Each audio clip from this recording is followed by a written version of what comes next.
Najredkejši snežno-beli, veliki in manjši cvetovi z odtenki zelene, tudi z več kot 3 zunanjimi cvetnimi listi. Mali zvonček, latinsko Galanthus nivalis, ima torej veliko obrazov. Zvončki niso samo beli in tudi ne samo majhni. Veliki zvonček je pa pri nas zastopan z 2 vrstama. To je kronca in pa poletni zvonček, ki ima več cvetov na skupnem stebelcu, pa višji je. Več kot pol metra lahko na začetku poletja, zato tudi ga opraševalci vidijo. Zvončke pogosto vidimo v skupinah, ker so se razmnožili z delitvijo čebulic, lahko pa tudi s semeni. Ko cvetni prah enega pride na pestič drugega zvončka, se rastlina tako opraši in razvije semena.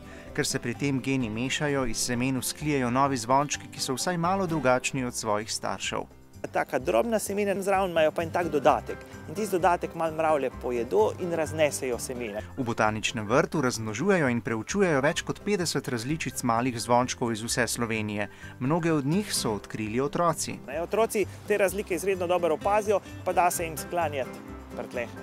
Odrasli in starejši pa jih poznajo tudi po njihovi zdravilni učinkovini galantamin, ki izboljšuje spomin pri Alzheimerjevi bolezni.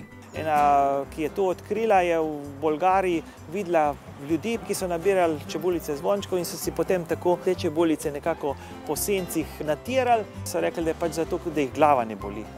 Zvončke boste našli na robu gozda, tudi blizu tekočih voda, ker pa so zaščiteni in jih je prepovedano trgati, bo najbolje, da jih občudujemo kar v naravi.